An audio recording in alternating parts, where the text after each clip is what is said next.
Test, test.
Okay, we'd like to welcome everyone to the October 2nd, 2024 Cottonwood Heights City Planning Commission business session.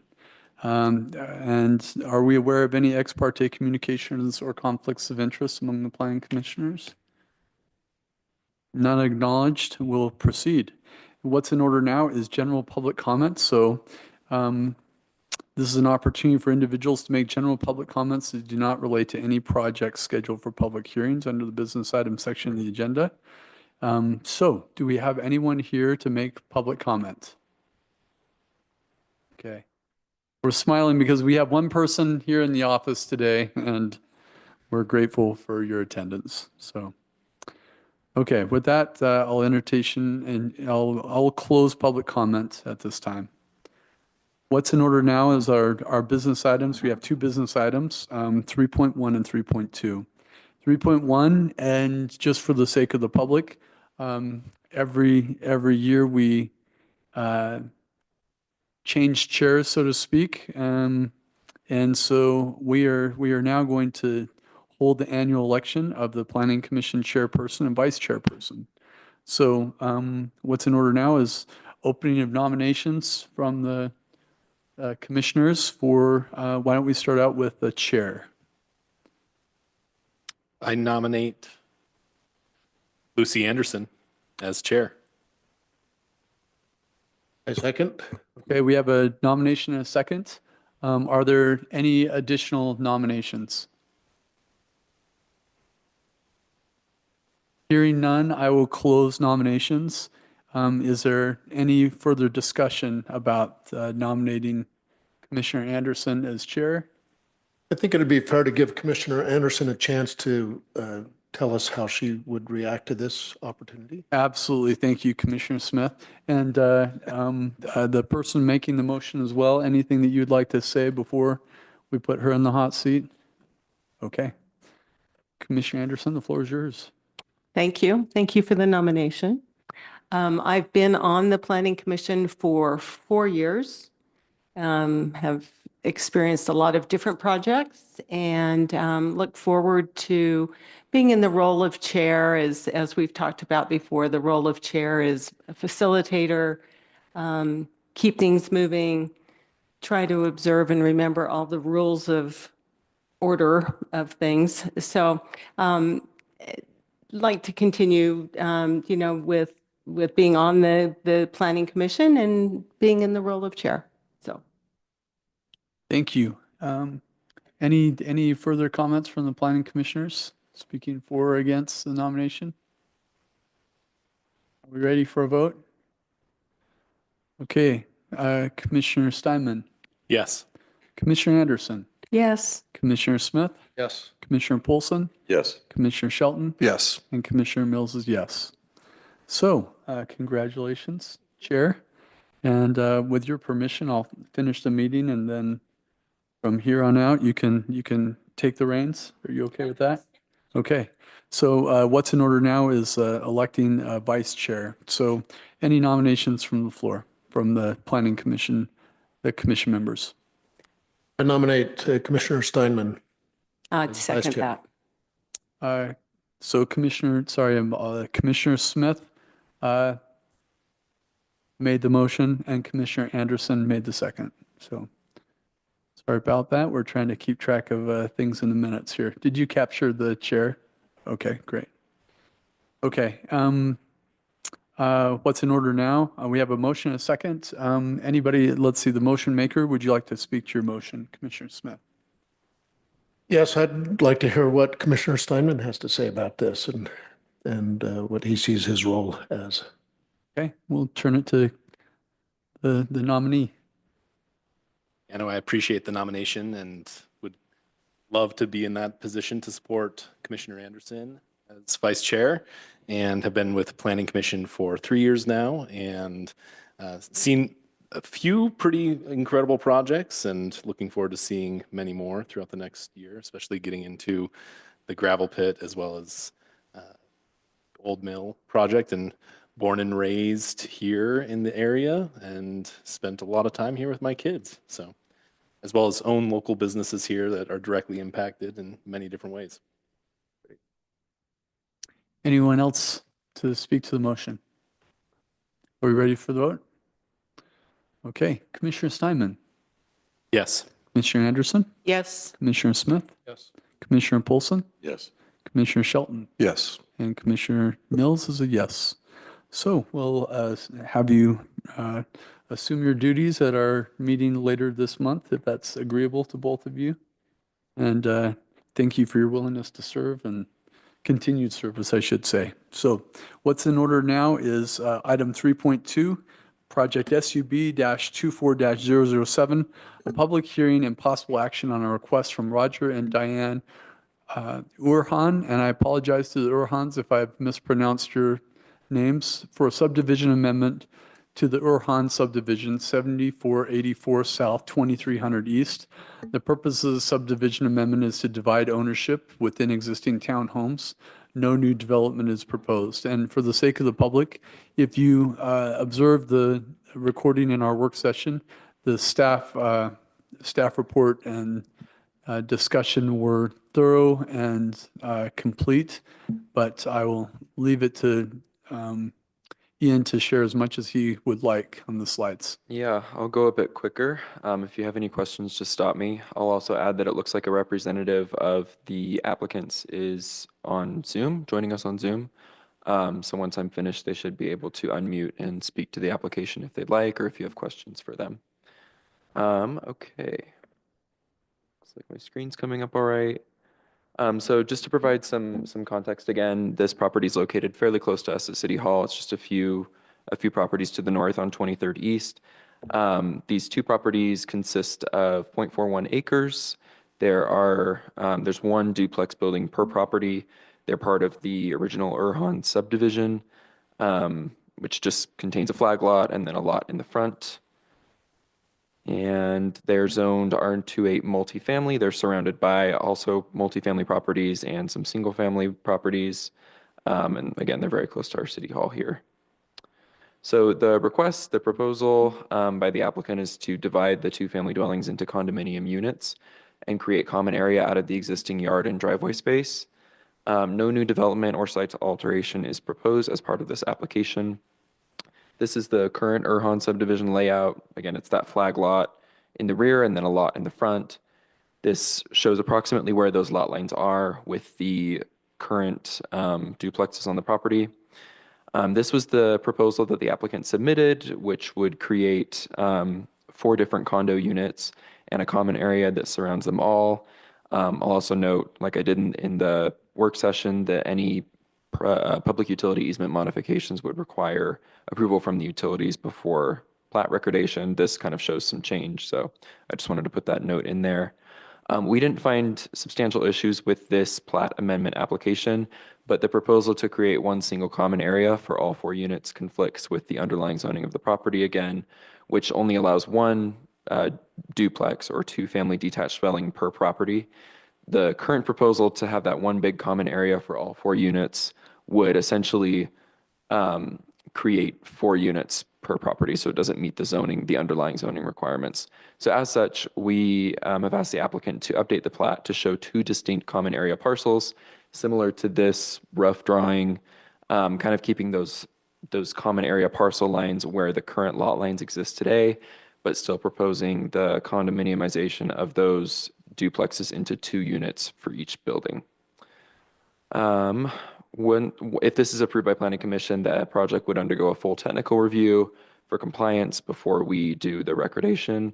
That includes the addition of those property lines or the reinstatement of those property lines to show the division of common area. We didn't receive any public comments by the deadline. We found that the application is code compliant with those updates, and we recommend approval of the project. I'll leave the model motions there, but I'll yield the floor back to you. Thank you, Ian. And I believe we have the applicant online. Is that correct? I think so. Amy, oh, it looks like you unmuted. Okay. Yes. We- Yeah, I am the real estate agent for the Urhans. Okay. We would love any input that you would like to provide for us. And Amy, did you have a chance to hear any of our work session? Yes. Oh, great. Okay. And so with this, at this point, if you, anything that you would like to respond to or share, we're excited that you're willing to participate with us in this process. And we may have a couple of clarifying questions for you as well, if that's okay. Yeah, no problem. I think this will be the best use for this property. Since the Yerhans have owned it, their father built the property and was able to use it as an income property. But now the values have exceeded the potential income, I guess, that the property could bring in. And so we've had it listed since February as an investment property, but the income doesn't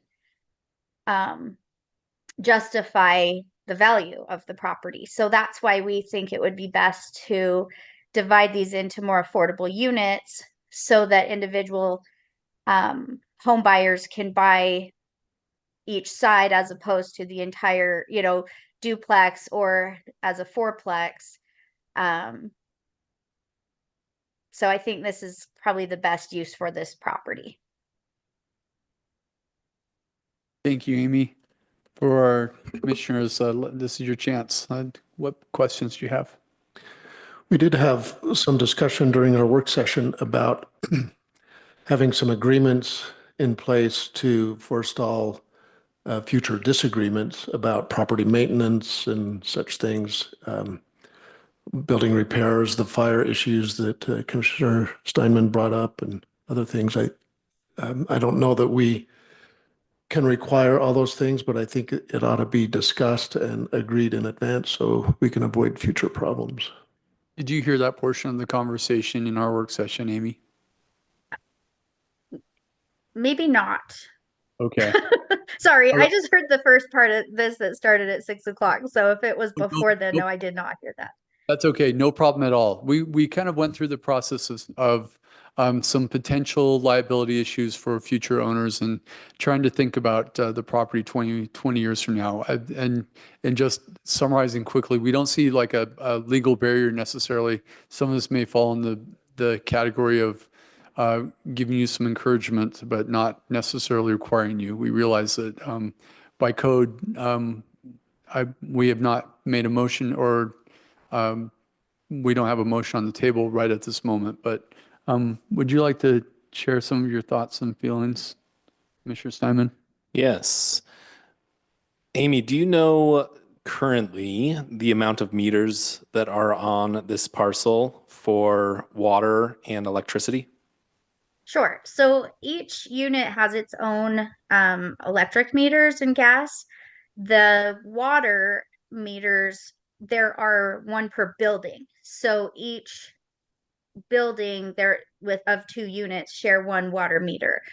And in the party wall agreement, which I guess they're making more as CC&Rs, it addresses how those would be handled. And so it's been assigned that 1 unit per building would be the main account for the water bill. And then they would be able to bill the other unit for their half of the water usage.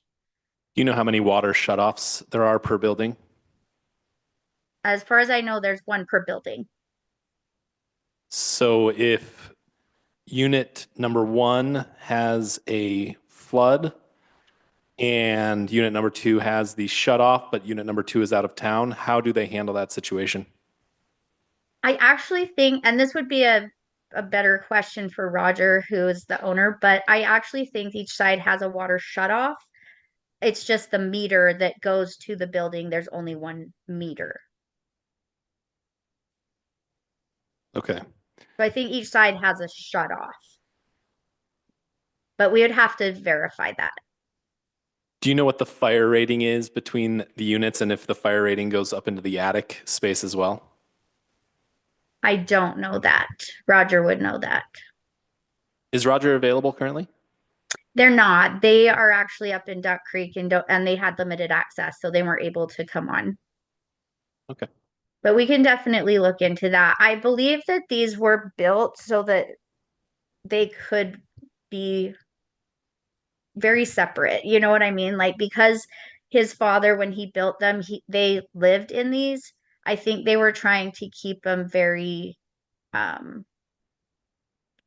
livable so that they were like separate units without having a lot of sound barrier and things like that. Thank you. Do you know what kind of maintenance agreements are in place for insurance and the common area, exterior common area, as well as roof maintenance? Ian, do you have a copy of the CCNRs that they had created? I don't have a copy yet. Would this be for Okay. the existing subdivision or for like the new proposal? For the new proposal. Oh, I I haven't. think that's all addressed in there. Okay. We can, if you send it over, we can take a look at it. Okay. It addresses those things. We're glad to know that the CCNRs do exist.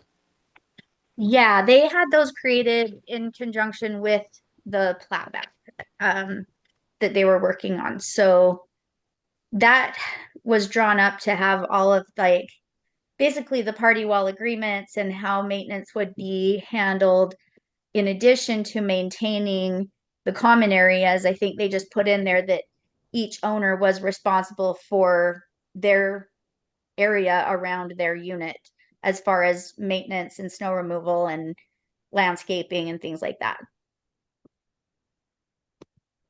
Great, thank you. Other questions for the applicant? Okay, are we ready for a motion? And that's not to say, you know what, I think public comments. So what's in order now is opening public comment on item 3.2. Do we have anyone here to speak to this motion? Tell us your name and you get 3 minutes. Great. My name is Vanessa G.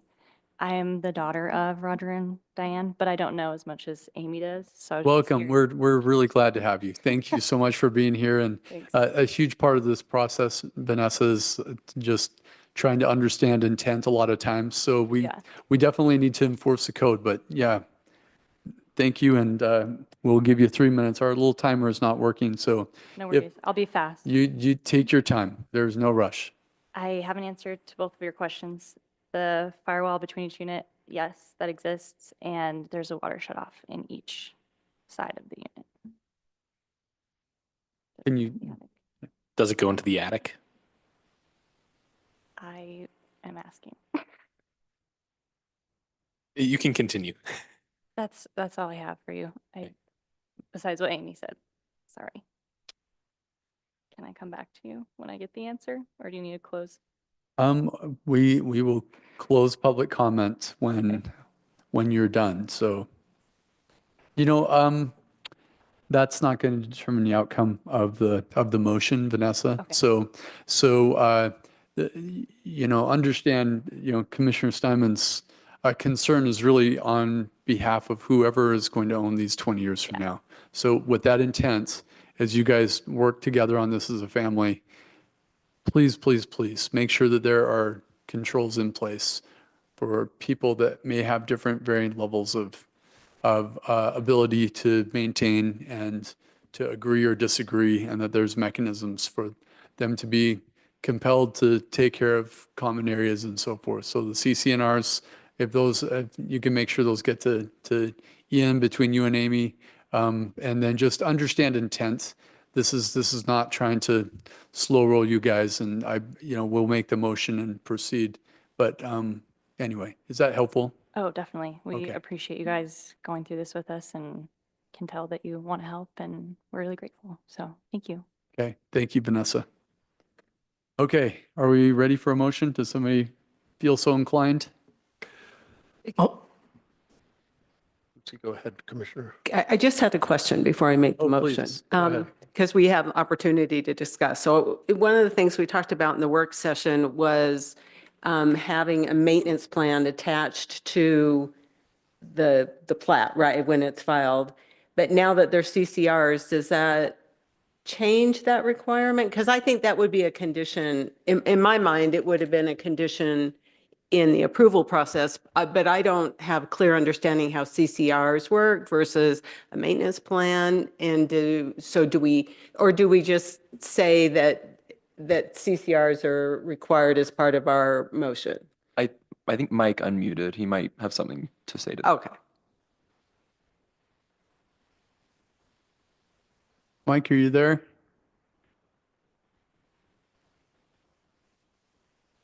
Maybe he did. Maybe not. accidentally. I don't know.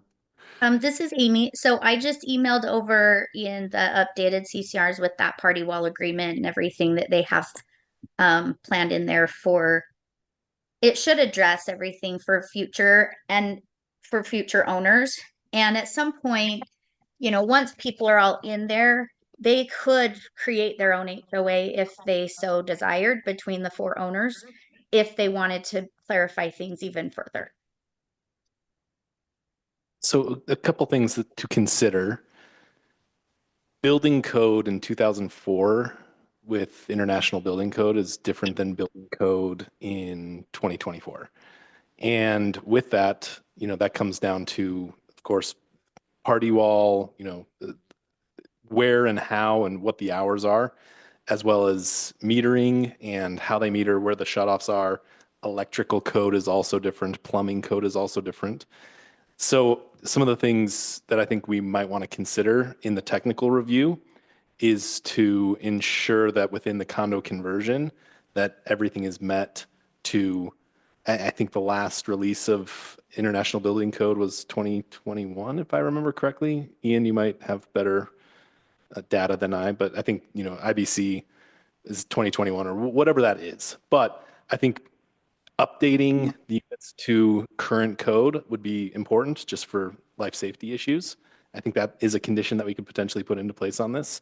And that would also accommodate to the potential of having 2 water meters or 2 water shutoffs or, electrical shutoffs, whatever that would be. But, in most condo conversion codes in most communities, they'll actually allocate this.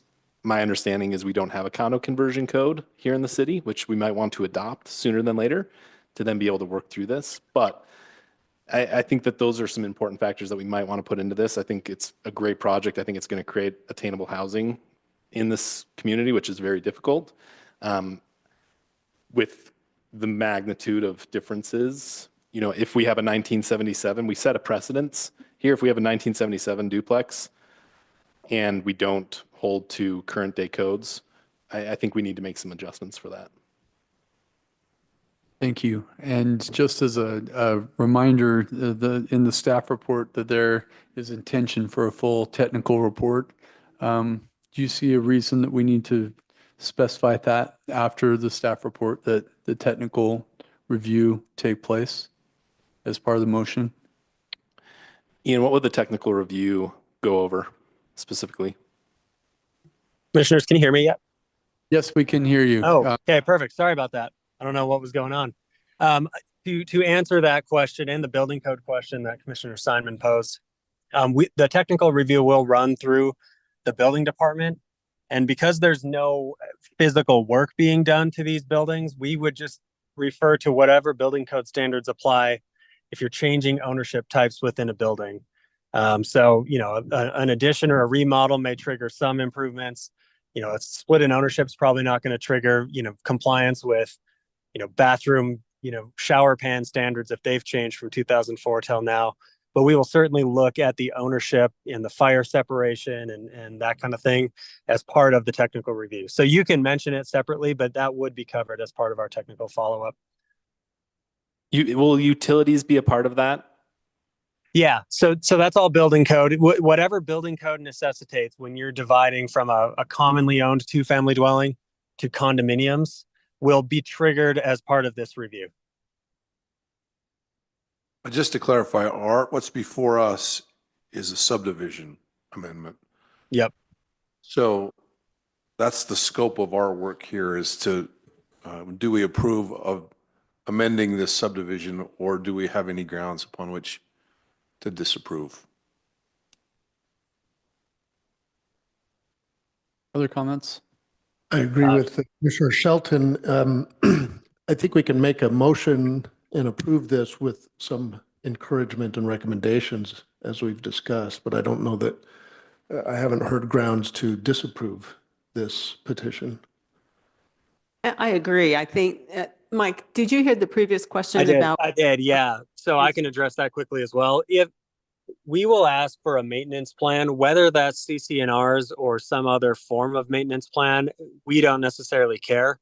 So whatever they submit, as long as it addresses snow removal and, trash pickup and common area maintenance and things like that, that will be acceptable to the city.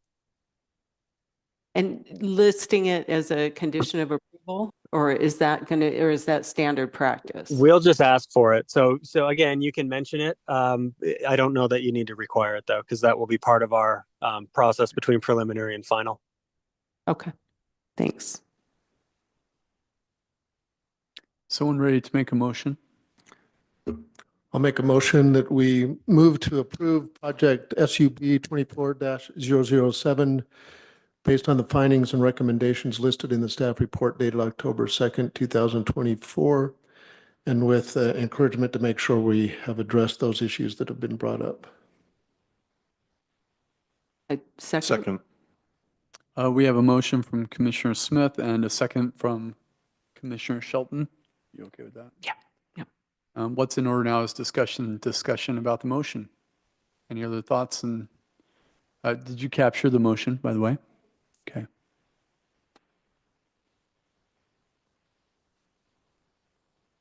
Are we ready to call the question? Or other thoughts? Are we good?